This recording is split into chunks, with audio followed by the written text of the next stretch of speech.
पुण्यात्माओं, अभी तक हमें सत्संग प्राप्त नहीं हुआ। हमने कभी जोर देकर सोचा ही नहीं कि ये हमारे साथ ऐसी घटनाएं क्यों घट रही हैं। जन्म होता है, खुशी मनाई जाती है, मृत्यु होता है, हाहाकार मच जाता है। कोई रोगी है, कोई कोढ़ी है, किसी का अंग भंग है, कोई व्यवसाय के कारण कष्ट में है, कोई धन अधिक होने से दुखी, कोई धन के बिना दुखी, कोई संतान से दुखी, कोई संतान के बिना दुखी। आजीवन इस शरीर को ही सुरक्षित रखने के लिए, इसी को चालू रखने के लिए हम सारा जीवन लगे रहते हैं। 100 जगह झूठ बोलते हैं, ना जाने कितने पाप कर डालते हैं बगैर ज्ञान के। फिर उनका दंड भोगने के लिए पशु पक्षी आदि योनियों में हमें जाना पड़ता है। खाओ पियो, फ्रेश हो जाओ, फिर खाओ पियो, सो जाओ, पढ़ के उठते फिर धंधे पर लग जाओ, और इसी प्रोसेस में कभी अचानक मृत्यु हो जाती है। जिन कार्यों को हम अति अनिवार्य जानते हैं वो अधूरे ही रह जाते, हम चले जाते हैं। तो परमात्मा कहते हैं, जब तक आपको आध्यात्मिक संपूर्ण ज्ञान नहीं होगा तब तक आप इधर सोच भी नहीं सकते, इस मार्ग पर कदम भी नहीं रख सकते। आध्यात्मिक संपूर्ण ज्ञान, कंप्लीट ज्ञान पूर्ण संत दिया करते हैं, और स्वयं परमात्मा आकर ही वो यथार्थ ज्ञान प्रदान किया करते हैं। फिर उन महापुरुषों को जिनको परमात्मा मिले वो भी फिर परमात्मा के यथार्थ ज्ञान को ही प्रचार किया करते हैं, वो झूठ नहीं बोल सकते। तो जिन महापुरुषों ने परमात्मा को पाया वो संख्या में थोड़े थे, और जिन्होंने जनता को बरगलाया, झूठी कथा सुना के, शास्त्र विरुद्ध साधना बता के काल के जाल में फंसाया, वो बिना गिनती के असंख्य हैं। तो हमारे आसपास जो हमें ज्ञान प्राप्त हुआ वो अज्ञान था, और जिन महापुरुषों ने ज्ञान दिया वो संख्या में कम थे। उनके ज्ञान पर हमें विश्वास हुआ नहीं, क्योंकि हमें बरगलाने वाले घने व्यक्ति थे। उसका कारण क्या था कि हम उनके बहकावे में आ जाते थे।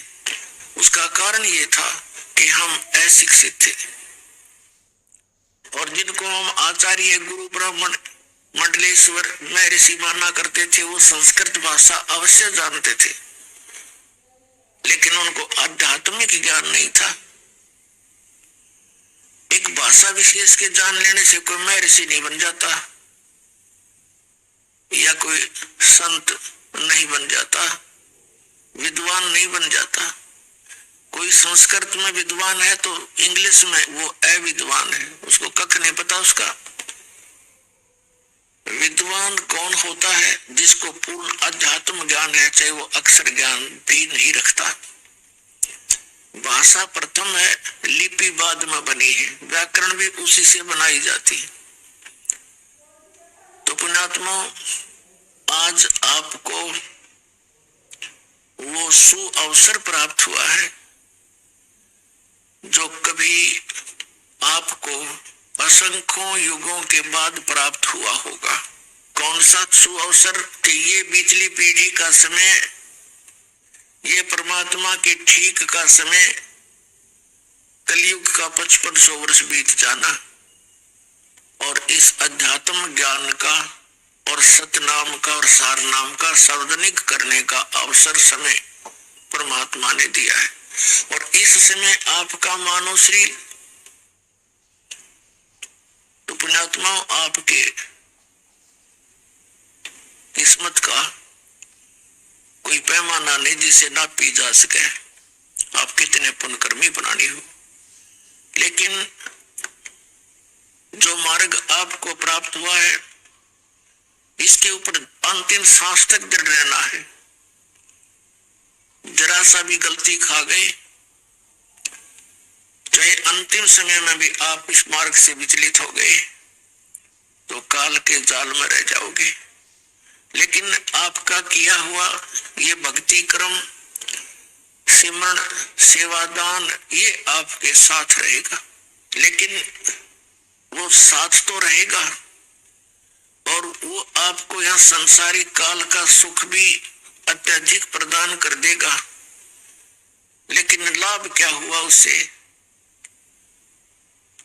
जो उद्देश्य था वो तो रह गया। जो पुण्यात्मा आज इस भक्ति युग में परमेश्वर कबीर जी की शरण में इस दास के माध्यम से आएंगे, और ये ऐसे मंत्र है जो बहुत ही जल्दी आपको भक्ति से चार्ज कर देंगे। जैसे बैटरी बिल्कुल डेड होगी, यानी डाउन होगी कति, और चार्जर पर लगा दो, स्टार्ट होगी तो घंटे 2 घंटे में वह चार्ज भी हो जाएगी। जब तक चार्जर ही नहीं लगाएंगे तो वो डेड हो जाएगी। तो इसी प्रकार जो पुण्यकर्मी प्राणी गुरु पद पर विराजमान है वर्तमान में या पहले कभी रहे हैं, परमात्मा को छोड़कर या उन महापुरुषों को छोड़कर जो भगवान से परिचित हुए, क्योंकि उनको तो चार्जर मिल गया था, सतनाम मिल गया था। अन्य जितने भी हैं वो पिछले पुण्यकर्मी प्राणी हैं, और वो भक्त, वो श्रद्धालु जो इन नकली संतों के फंस गए, ये भी पिछले जन्म के भक्ति से चार्ज थे। आगे इनको चार्जर मिला नहीं। चार्जर mean way of worship according to the shastra. शास्त्र विधि अनुसार ये सत साधना प्राप्त हुई नहीं, तो जिस कारण से उनकी पिछले जन्म की बैटरी यानी पुण्यकर्म रहे, तब तक चार्ज रही वो बैटरी, तब तक तो उनके घरों में सारे सुख दिखाई देते थे, और फिर एकदम ही वो सुविधाएं समाप्त हुई। जो ये मान रहे थे कि हम इन राधा स्वामी पंथ के प्रवर्तकों द्वारा, संतों द्वारा दिए मंत्रों को जाप कर रहे हैं, जिस कारण से हमें सुख हो रहे, आज उनके घरों में कैर टूट रही है। पुण्यात्माओं, ये काल का जाल है। काल ये चाहता है इनकी आस्था हट जा भगवान से, और परमात्मा ये चाहता है कि जब तक ये पिछली पीढ़ी का समय आवे तब तक इनकी आस्था भगवान में बनी रहे। कुछ ऐसी लीला वो स्वयं ही करने आते हैं, ऐसी लीलाएं करके जाते हैं जिससे हमारा भगवान में विश्वास दृढ़ रहता है। जैसे द्रौपदी का चीर बढ़ाना, ये श्री कृष्ण के बस की बात नहीं थी, परमात्मा ने स्वयं लीला की थी। सोचल सीधर मैं करूं अपने जन के काज, तो उनका चीर बढ़ाया था परमात्मा ने सूक्ष्म रूप में आके। तो आज तक हमारी भगवान के प्रति दृढ़ता रही। फिर बीच में ये काल के दूत आ गए, इन्होंने ये कहना शुरू कर दिया महर्षि दयानंद जैसे अज्ञानियों ने कि ये कभी नहीं हो सकता। अरे जब भगवान मनुष्य जैसे ही कर्म करेगा तो भगवान कहां से हो गया? फिर वो परमात्मा उसी को कहते जो अनहोनी को होनी कर दे और होनी को करे अनहोनी। तो अब ये नास्तिकता की तरफ चल पड़े थे। अब जैसे महात्मा बुद्ध कौन थे? ये महापुरुष थे, पुण्यकर्मी प्राणी थे पिछले जन्मों के। ये स्वर्ग में से सीधे पृथ्वी पर जन्मे थे और राजा के घर जन्म हुआ। राज को भी त्याग दिया, क्योंकि जो सुख इन्होंने स्वर्ग में देखा था वो यहाँ के राज्य में नहीं होता। तो इसकी आत्मा तृप्त नहीं हुई इस सुख से, घर त्याग दिया भगवान प्राप्ति के लिए, पुनः उस स्थान की प्राप्ति के लिए। आगे कोई संत सा मिला नहीं जो मार्गदर्शन ठीक कर दे। इसने हठ योग किया, गया के अंदर वट वृक्ष के नीचे बैठकर साधना शुरू की। अब ये हठ योग के विषय में गीता के अध्याय नंबर 17 के श्लोक नंबर 6-7 में स्पष्ट किया है कि शास्त्र विधि को त्याग कर जो मनमाना घोर तप को तपते हैं, उनको राक्षस स्वभाव को जान, वो मुझे भी और अंत शरीर के अंदर जितने बैठे हैं ये प्रधान, इनको भी क्रश करते हैं ये राक्षस स्वभाव के। तो कहने का भाव ये है कि मरने को हो गया महात्मा बुद्ध। एक माई ने उसके मुख का खीर लगा दी, सहज से धीरे धीरे चाटने लग गया।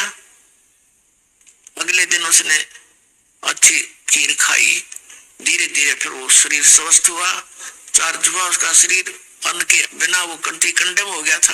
फिर उसने अपना विधान बता दिया, अपना अनुभव के starvation could not lead to salvation. भूखा मरने से आत्म कल्याण नहीं हो सकता। अब भूखा मरण की कही थी किसने उसने, कौन से शास्त्र में लिखा है कि भूखा मर परमात्मा मिलेगा?